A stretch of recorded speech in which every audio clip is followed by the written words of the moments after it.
kan kalau kami ini mau merasa ibu boleh nikah jual beli yang digunakan sebagai kepentingan bersama piutang. Jadi pendapat ibu mengenai ini tuh gimana sih? Apakah dari sudut itu memang udah umum dilakukan?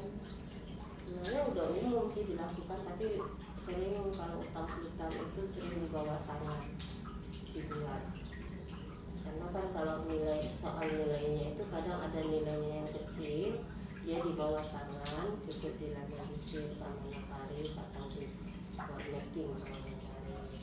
Ada juga kalau nilainya besar itu kita bikinkan akte peringkatan jual beli, karena di dalam akte peringkatan jual beli itu nanti kan ada berapa nilai utangnya, yaitu perincian pembayarannya di mana. Jadinya sanksi-sanksi nanti kalau dia menunggak ada semua di pasal-pasal di dalam pengikatan jual beli.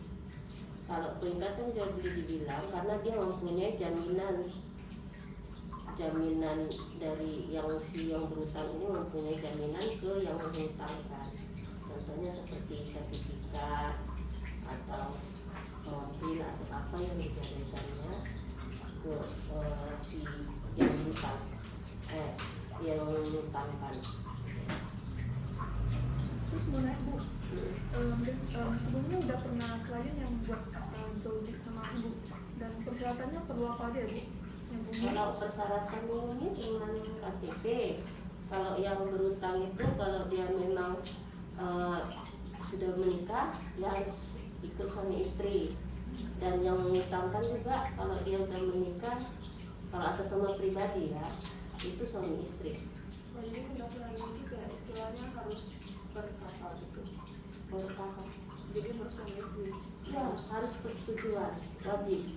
Nggak bisa dia bertindak sendiri. Itu kalau persoalan. Iya, kalau perseorangan. Tapi kalau itu keingkatan ke bank beda. Kalau jaminannya di bank kan dia beda. Ini ke utang-utangnya untuk pribadi, dia kan langsung ke notaris. Tapi kalau dia utang-utangnya ke bank, ya beda lagi. Jadi sebelumnya data bukti itu perseorangan aja. Iya, kalau dari banknya, kita kan urusannya ke bank. Oh, bisa langsung uruskan kalau misalnya secara perbankan. Iya, urusannya ke bank beli. Ya.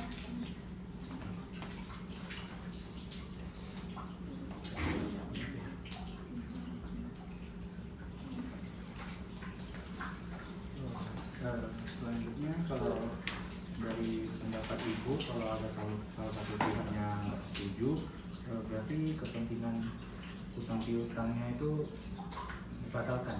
Ya batal lah. Kalau yang berutang nggak setuju atau yang mengutang nggak setuju, dia udah baca aktenya kan, dia nggak setuju, saya nggak mau, udahlah batal lah, makanya kita lanjutkan, kan nggak boleh dipaksa orang. Ini kalau misalnya pembatalan dari pertengahan sana akhirnya udah jadi nih. Terus misalnya apakah Itulah makanya di dalam pasal itu kan ada sanksi-sanksi, sanksi-sanksi dari yang berutang sama yang mengutangkan apa gitu. biasa itu sanksinya itu berdasarkan yang udah dari undang-undang beberapa pasal itu atau memang secara pribadinya yang ikut? Ada di undang-undangnya juga, di KUHP-nya ada, di itunya juga ada kan, itu kan pribadinya bahwasanya yang mengutang gitu kan, saya sanggupnya segini, perinciannya berapa bulan gitu kan, setahun gitu kan, tahu-tahu di tengah jalan dia nggak sanggup. Jadi kan ada sanksi di situ, kita bikin berapa persen kalau dia menunggak gitu loh. Jadi berarti memang kalau misalnya pembatalan yang menyesuaikan sama. Iya, jadi kalau ada penunggakan itu kita kan ada sanksi di situ. Kalau dia melanggar ya itu jadi kesepakatan kedua belah pihak, apakah mau dirubah perjanjiannya di addendum atau ya itu langsung ke yang berwajib, ke pihak yang berwajib, kepolisian atau apa, itu bergantung kedua belah pihak lah nanti. Berarti aktanya itu bisa dirubah di tengah jalan gitu? Bisa perubahan, nanti addendum namanya, addendum. Itu perubahan. Itu perjanjian. Berarti itu kayak misalnya jaminan mereka nggak cocok, nanti diubah lagi. Iya, atau dia pembayarannya saya macamnya keberatan gitu, terlalu berat di tengah jalan dia ada berat gitu Ya, kan. nggak sanggup atau Nggak gimana sanggup, gitu. dari setahun dia minta 2 tahun Aha. kan bisa jadi kan gitu. Ya kita bikin adendum, itu kan tergantung kesepakatan sama yang menghutangkan. Oh, selama yang menghutangkan itu mau kasih ya, Bu, ya? Kalau mau kasih. Terus menurut Ibu kalau kasus yang kayak gini lebih dirugikan kepada pihak yang mana ya Bu? Sebenarnya kasus gitu kedua belah pihak sebenarnya rugi sih. Satu yang ngasih jaminan juga rugi kan. Kadang kan kalau kasih kita jaminan, nilai jaminan itu kan pastinya lebih tinggi kan daripada kita yang berutangkan gitu. Atau nilai jaminan itu dia kasih sertifikatnya dengan harganya kalau tahun ini sekitar 200 juta, sedangkan dia pinjam uangnya cuma 100 juta kan sebenarnya dia rugikan gitu. Tapi karena dia perlukan gitu. Nggak ada juga sih, nggak ada di saling menguntungkan juga, saling merugi juga gitu. Sama untung sama rugi juga. Jadi untungnya cuma memang karena kalau misalnya ada pelanggaran, ada pelanggaran. Iya, itu. Ada pasal Jadi lain. bisa, Jadi sebenarnya memang kalau misalnya mau bilang untung juga nggak bisa. Enggak, iya. Berarti akta ini penting banget ya, Bu. Bagi kedua belah Ya, pihak. kalau bisa. Berarti Kalau nilainya besar ya memang beraninya mereka minta ke akte gitu, karena kan itu nantinya memang tanggung jawab bukan kedua belah pihak aja, jadi notaris juga ikut terlibat kan gitu sebagai saksi nantinya.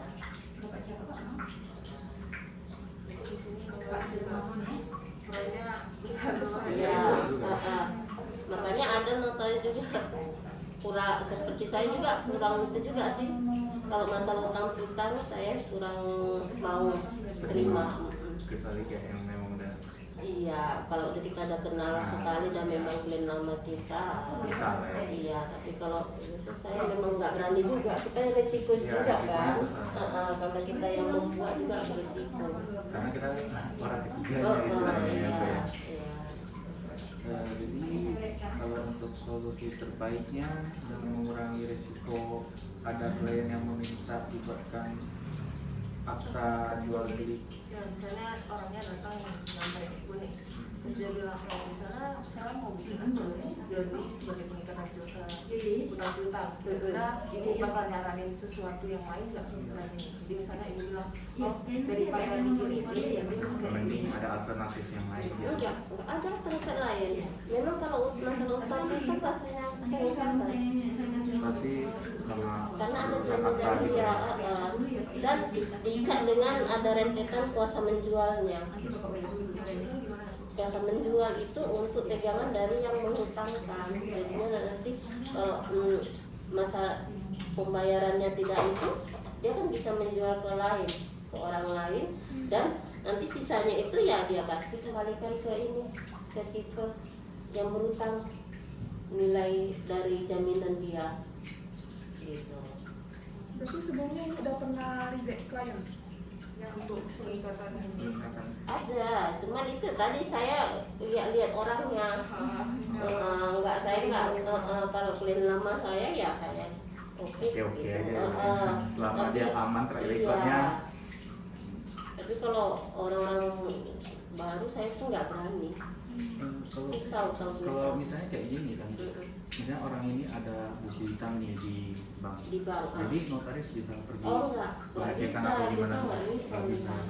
Jadi kita Itu kalau hubungannya dia ke bank, baru kan orang bank lah yang itu tugas dia kan untuk ke BI ngecek itunya oh, kan. berarti udah gak ada hubungan sama. Ya ada, kalau dia pribadi ke kalau pribadi dia datang ke notaris untuk utang piutang ya oke. Tapi kalau dari bank ke notaris Nah, itu kan notaris cuma menyelesaikan aktenya aja. oh gitu. Karena kan bank yang mengutangkan ke mereka. Oh, iya. Gitu. Jadi di sini istilahnya kalau misalnya apa dia juga yang jadi minta untuk bikin aktenya doang lah gitu istilahnya. Bank yang menentukan. Kalau bank yang menentukan, kalau kita ada rekanan ke bank itu barulah mungkin bank nunjuk kita sebagai itunya, Oh. sebagai notarisnya. Tapi kalau dia datang dengan pribadi ya lain cerita.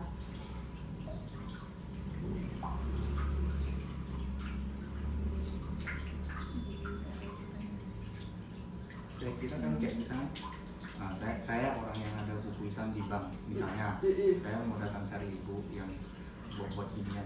Jadi kayak istilahnya notaris ini ada cari tahu gak sih Bu kalau saya ini seorang Enggak, kalau masalah kena blacklist di BI itu nggak bisa notaris. Dia jadinya kalau seperti tadi kan udah ke bank kan gitu istilahnya kan, di rupanya bank bilang ini ada bukti kena blacklist di BI kan gitu, jadi nggak bisa berutang. Ini datang ke notaris, ya datang ke notaris karena dia pribadi. Oh, Jadinya carilah yang berani mengutang, yang berani Oh, berutang. gitu. Jangan bank lain, bank pasti menolak kan, mencairkan. enggak, saya pikirannya itu kayak notaris sama bank itu ada kayak hubungan gitu. Oh, Jadi misalnya enggak. saya mau datang cari ibu, jadi ibu kayak Oh, contohnya cari informasi laku, tentang Pak. saya, nah, gitu. Enggak. Oh, enggak. Kalau pribadi ya enggak lah. Oh, Tapi kalau bank tunjuk, ini Bu ada itu, ada yang mau tanda tangan pengikatan. Nah, ya itu kan jadi tanggung jawab bank itu untuk mencari kena blacklist atau enggak dia di BI. Gitu, Bu. Terus dalam buat akta hobi ini perlu kayak kita harus percaya orangnya gitu nggak? Percaya kliennya, kalau dia harus ngomong jujur gitu. Ya itu kan tergantung orangnya. Tapi kalau dia nggak jujur nanti info yang ibu dapat agak beda. Ya itulah dituangkan dalam akte. jaminan. Jelas di hadapan kita kan tanda tangan dan kita telah membaca seluruh isi akte itu, ya udah. Kalau dia ada niatnya apa-apa itu terserah dia kan gitu. Tapi itu nggak beresiko ke ibu. Ya berisikonya itu tadi nanti kalau ada salah satu dia ingkar Ya, kontestasi ya bu. prestasi ingkar janjinya. Nah itu jadinya kan jadi kita dipanggil jadi ikut-ikut terlibat juga jadinya. Gitu. Kalau dibawa ke ranah hukum, Oh, misalnya ibu dijadikan saksi juga. Iya. Gitu. Makanya saya sendiri pribadi agak malas dipanggil tamu. Jaga-jaga ya Bu, ya. Iya. Berisiko. Untungnya nggak ada apa. Jadi terus-terusannya Nah, iya juga sih. dipanggil-panggil terus nanti jadinya. Nah, betul juga.